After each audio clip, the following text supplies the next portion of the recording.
look at this on a very small screen. These are two very important things. That link in the middle is the most important thing you need right now. And I don't expect you to copy that down. I will email you that link. But that will be the link that will get you into your members area. So once you get it, log in. Because you're in the beta program, obviously, what you're going to experience is it's being made on the fly. So things will be moving around, formats will be changing. One day there'll be one video and one document, the next day there may be three, or I might move them into different modules. So I will be moving things, but it will also be really helpful as we move through it. You know, as we get to the end of the first week, that we can use it to review, and you can say to me, really love that you did that bit on video, but could you do that other bit on a worksheet, or vice versa. So I'm very much reliant on you getting back to me and telling me what works for you, what doesn't, what you're struggling with. And I'll go into this in a moment, or later in this particular session. But remember that we're all going to move through this at different speed. This isn't, oh God, you've got to keep up. You're not, although I'm calling it a challenge, because it is a challenge, I'm condensing a lot of steps into 21 days. The truth is, we all work at different paces, and so there is no sense of competition, of you having to be at the same place as somebody else, making the same speed of progress, the same rate. You have different objectives and you are unique individuals, but that link is what you need. So I will email you that. I have also set up a private Facebook group should you want it. You don't have to use it. I'm not mad keen on Facebook, but it might be that because you are a small group, you might quite like to jump in and talk to one another and ask questions of me, because you know when there's only 3 of you, it's going to be very easy to get questions answered. So if you want to make the most of that, then that's what I've called it. The Facebook group is called Midlife Reinvention 21st May. Very creative. So if you want that, just go and have a search, click join. It's set up privately, so no one else but us can go into it, and I'll approve you to come in, and then we'll use it. Right. All clear on that? Everyone's okay? I assume, and I shall move on. When you click on that link and you post that into your browser, this is the page you should see. It will look like this. So in theory, all that you should have to do is put your email in, create a password, and confirm your password. That should then let you in. But as you know, this is the first time we've done this. I've had all kinds of technical nightmares, so it may or may not work. We'll find out, and I'm sure you'll shout. So if that does or doesn't work, send me an email, or if we have the Facebook group set up, then come through that. Anyway, you know how to get hold of me. Let me know. And as I said, it will change. I looked at it today and it looks a bit horrible. It's all kind of a very fierce typeface, so I'm definitely going to be changing that. Right. That's the housekeeping. Oh, that's the housekeeping. We're done with that. Oh, I love the cat. The cat has arrived. So lovely. Nice of you to join us. So really the burning question underpinning this whole program and everything, whatever your personal objectives are, is really, is it too late? You know, is it too late for me, you know, at my age, my tender age, to achieve the things that I want to achieve? Because if I haven't done it by now, you know, maybe it's just not for me. And I am utterly convinced by my own experience and the experience of others that actually it is possible. It's never too late. You can do it whether you're 40, 50, 60. It doesn't matter how long you've not been doing what it is you want to do. Now you can change it. But what underpins this is the story we tell ourselves. So as you start this new journey, just spend a little time occasionally thinking about the story you tell yourself about why you haven't been doing that. And it's a story you'll have told yourself many times, but this is a process where we all get more aware of what we're doing and why we're doing it, and whether it's what we want to be doing or whether it's what someone else has maybe along the line suggested we do, and we've internalized someone else's ideas, someone else's values, someone else's sense of what achievement means, what success means. So I'm just posing that as a question. I'm not asking you to do anything with it, but be thoughtful about what the story is that you tell yourself about why. And there'll be a top line story. Oh, you know, I'm too busy. I'm not clever enough. I'm not disciplined enough. I'm not whatever enough. But that will be like the tip of the iceberg. So it'll be the bit poking out the top, but underneath that, there'll be a whole host of other stuff. And you're not necessarily going to go digging for it, but it's going to become interesting, just uncovering layers of things that you might not have realized or even connected that are influencing you right now. Okay, I'm doing it this way with the slides so that I can still see you. I might actually, I say that, I'm going to just go to slideshow. There we go. That's a bit better. So as I said, what are your goals? You go, oh my God, goals. We're not getting into goals yet.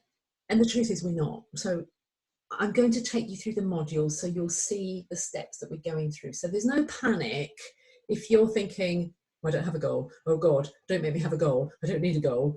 Because that used to freak me out. Like, oh God, she's going to make me say that I need to have achieved something by a certain date because that's really important, because that's what all the gurus say. But I'm not going to do that.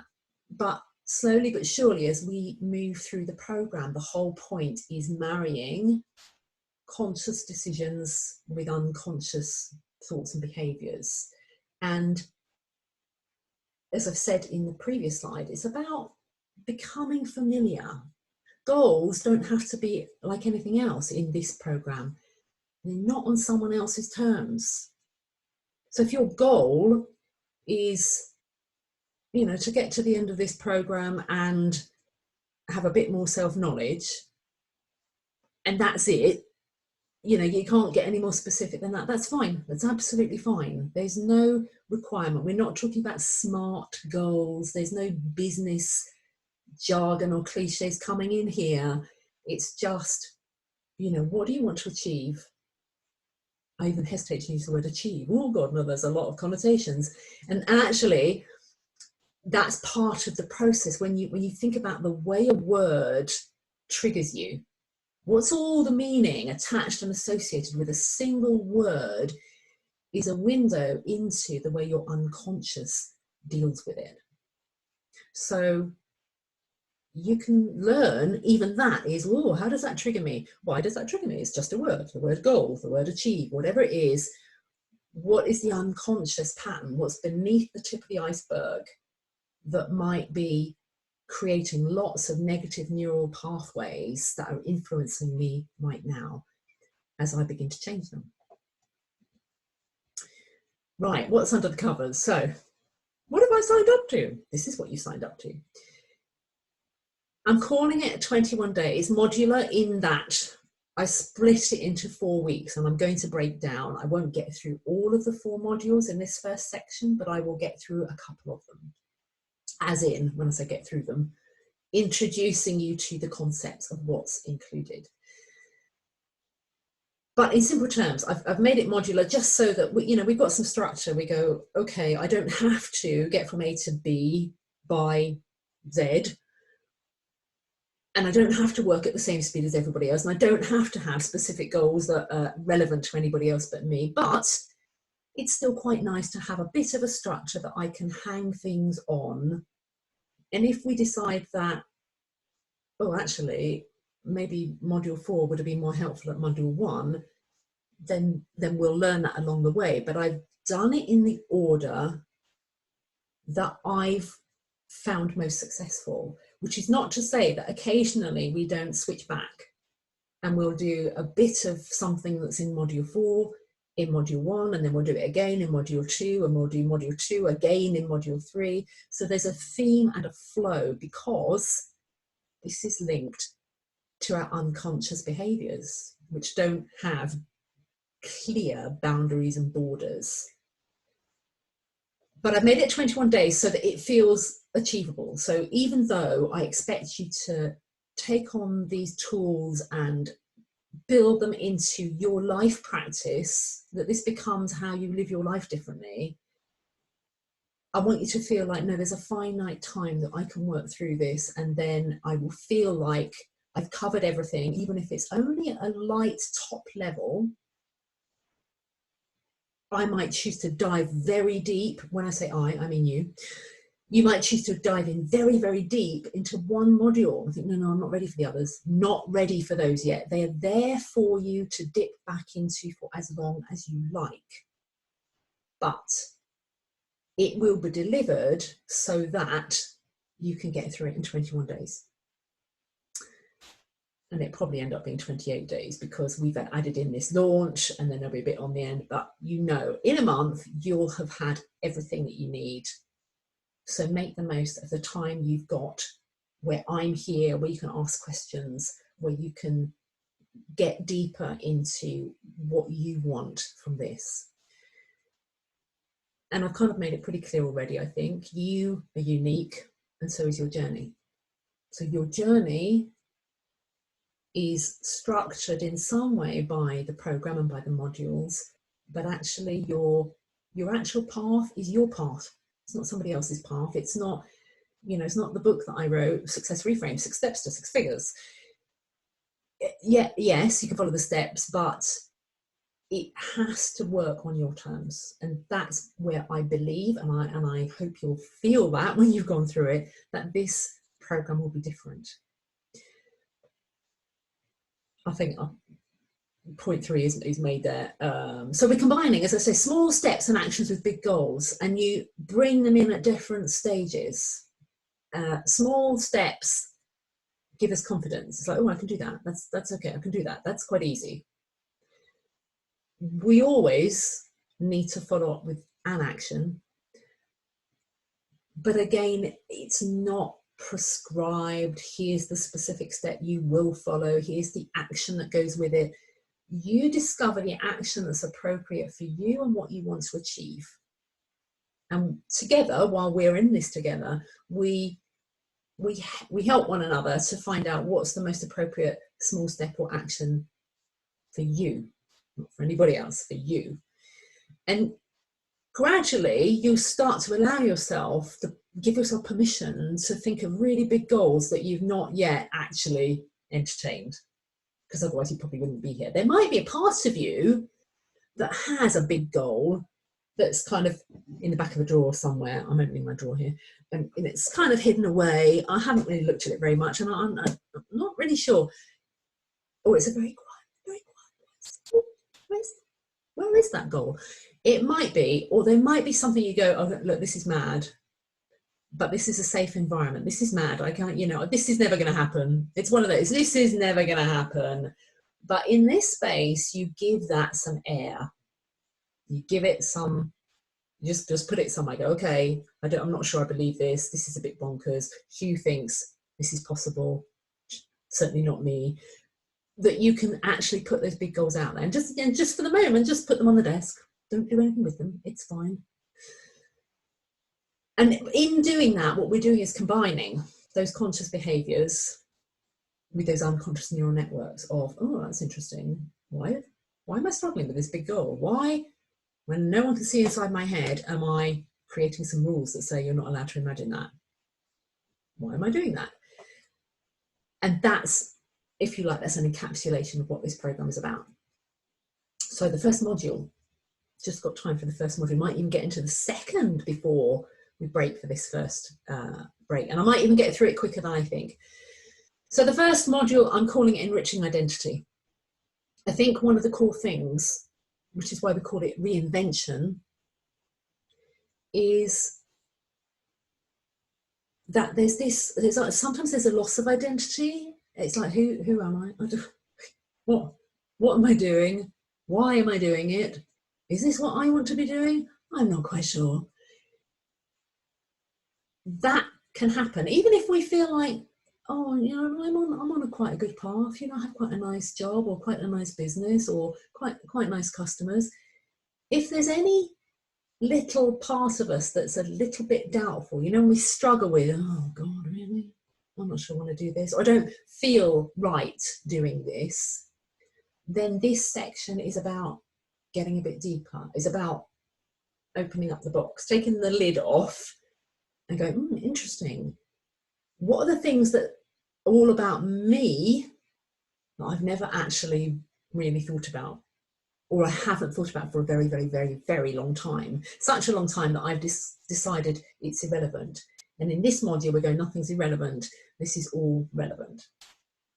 So it's a foundation stone. This first week is actually not much to do with actions, but a lot of setting aside time to ask yourself difficult questions. And if there's any module you're going to want to jump past because it's a little bit tricky and a little bit uncomfortable with this one. And I know because when I ask people these kind of questions that are in this module, they all squirm and go vacant.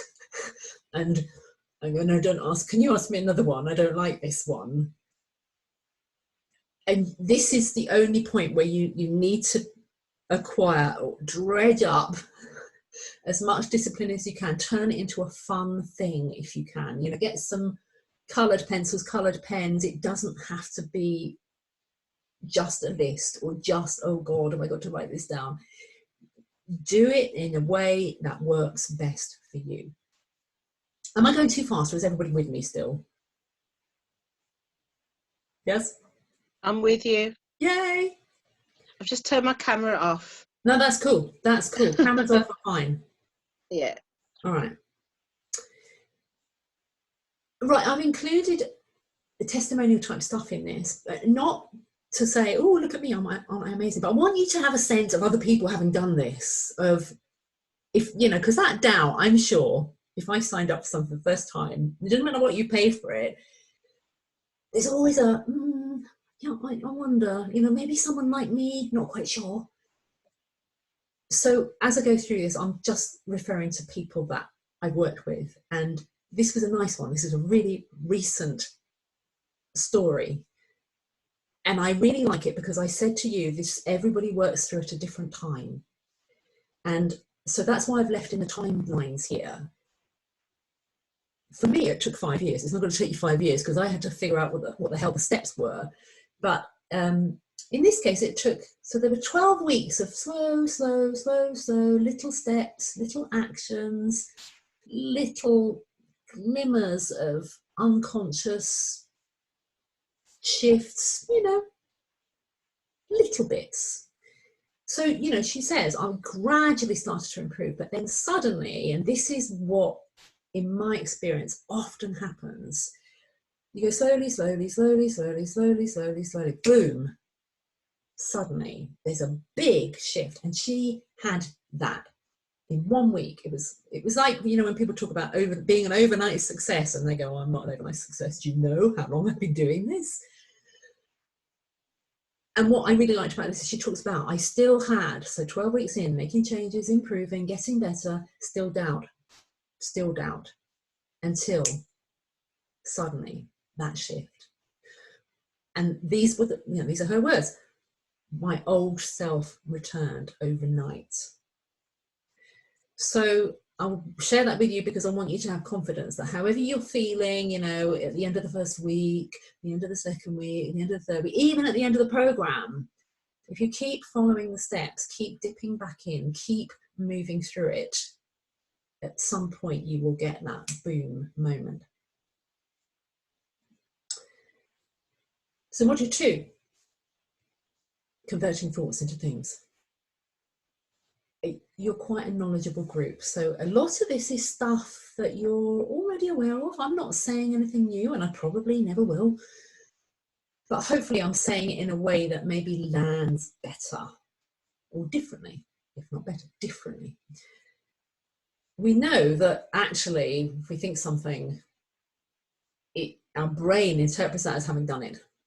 I thought it, I did it. But up till now, with the thing that we're struggling with, the reason we're in this program, the one thing that you want to change more than anything, we know that a pattern has been set up, that we keep repeating the thought that holds us back. But in moving forwards, what we don't do, we don't have to reinvent how we think in terms of, oh, my brain has to do something different now, even though it is going to think different things.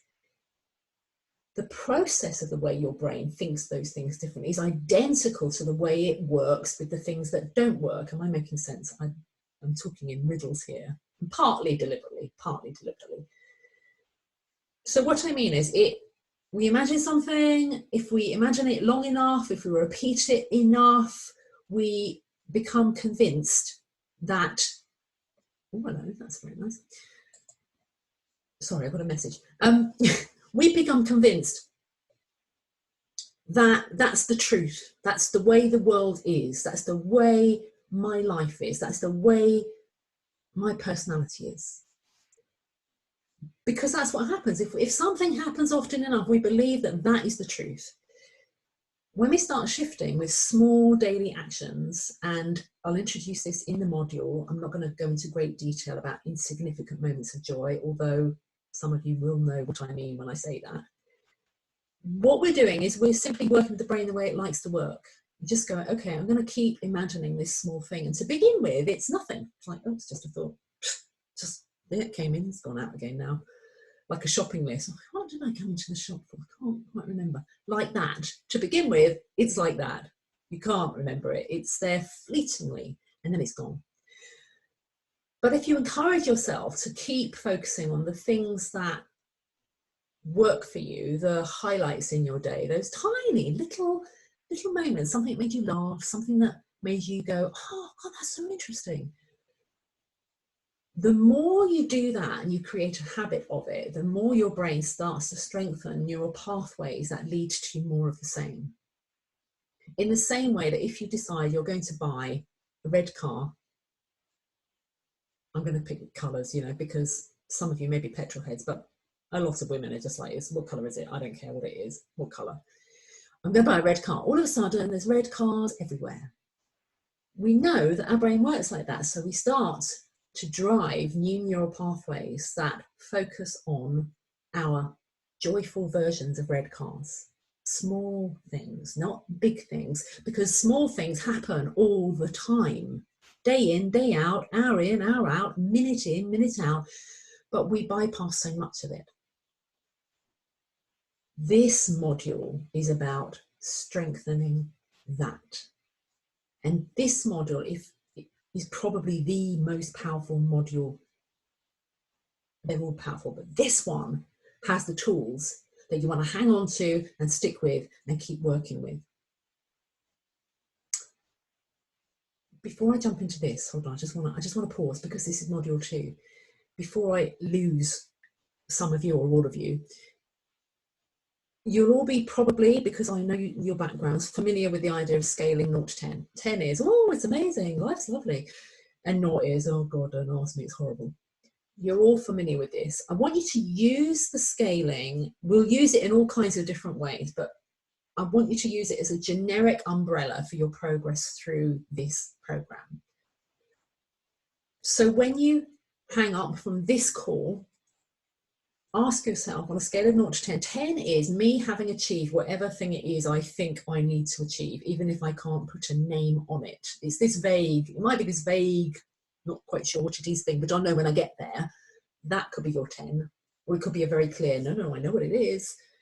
Whatever it is, you know what your 10 is. It's your optimum perception of where you can get to right now, or where you would like to think you could get to right now. That's 10. So I want you to start this program off by writing down somewhere in the diary, in a calendar, somewhere you're going to refer back to, what your number is right now. In other words, how far are you from that right now? Is it 0? Is it 1? Is it 2? Is it 4?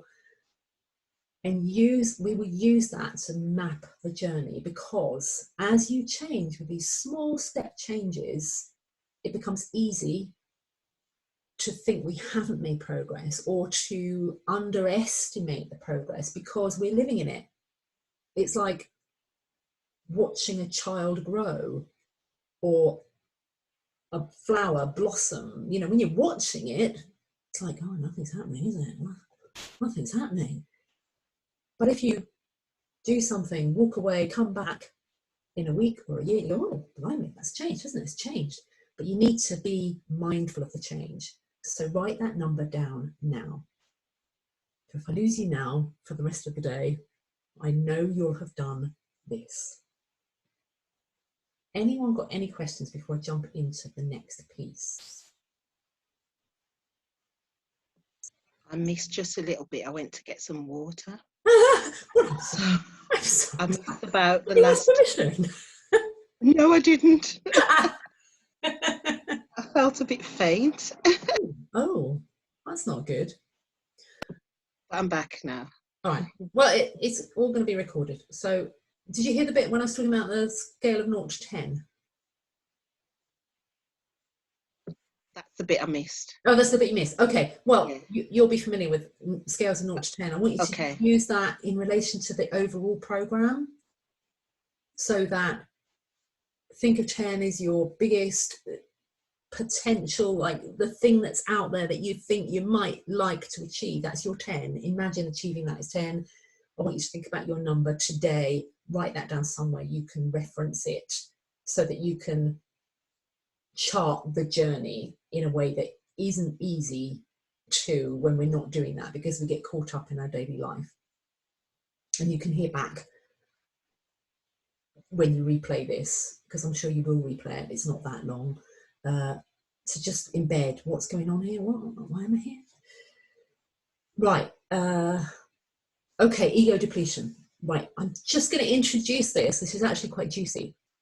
So what you can see, what I'm doing here with this presentation is taking you through the modules, but also including a little bit of training and education. So the whole of this recording will be in the program, but what I will probably do is also pull parts out and go into them a bit more deeply.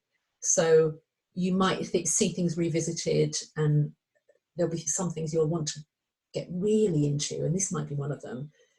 So don't feel if I've skimmed over this, oh, hang on a minute, what was that it? Was that it? I want to know some more about that. Let me know if you do, but the chances are I will probably be expanding. This is one of them. This is quite interesting. Ego depletion, if you haven't heard of it, is like, oh, what does that mean? This particular woman, Kathleen Vose, has done a lot of research into the thing called ego depletion, which basically says that self-control is a limited resource, which is interesting. In a nutshell, that means that any attempts at self-control of emotionally driven behavior, and clearly that's generally what we're trying to control, is emotionally driven behavior, but the very act of doing that depletes our ability to self-regulate later. In other words, if I try to control it now, I might succeed in this hour, but I'll be less likely to do it in the next hour. Therefore, I'm going to make rubbish decisions. I'm not expecting you to engage with all of this. As I say, this will be in the modules. I'm trying to think of a better name than back end. Anyway, it'll be where you're going, in the members area is what I'm trying to say. But the reason this is particularly interesting for so many of us is if you look at those examples, all from the same research, and I will upload, if you like geeky stuff, the full paper that explains the thinking behind this. It will be in the members area. But, you know, have a quick look at dormant urges become unleashed. Do you know the language on this? And here's a classic of what explains why dieters, but not non-dieters, eat more after having resisted the temptation of high-calorie foods or persisted at a challenging task. This is interesting stuff. So just before we close out this session, I'm going to complete this module 2 with another example, a small example, because this is talking about small things. It's the small things that matter. And this is exactly what Caroline says, is I've taught her to look at things differently and to notice the small things. Because when you notice the small things that work for you instead of against you, you amplify them in the same way you amplify the small things that work against you. And when you start to do that, little by little, slowly but surely, you change your outlook on everything. And although Caroline hasn't put this in here, I know she became hugely assertive in a way she really wasn't before. She was a complete people pleaser. And this was a monumental shift for her. But it was all about the small things. So I'm going to close out this particular session. I'm going to come back in. I hope to see some of you, but if I don't, I hope you have a wonderful rest of the day. Is there anything you just want to ask me before any of you dip out? No. Okay. Oh, what do we do? Do we just rejoin? Yeah, rejoin. I'm just going to take, should we do a 5-minute loo break, grab a drink break, come back in? I literally, because I've moved through this so fast, it'll probably be about 20 minutes for the next. Yeah, that's fine. Yeah. Fine. Fabulous. Okay. Lovely. Yeah, I'll be back then as well. Okay, cool. Mm-hmm. Right, I'll see you all later then.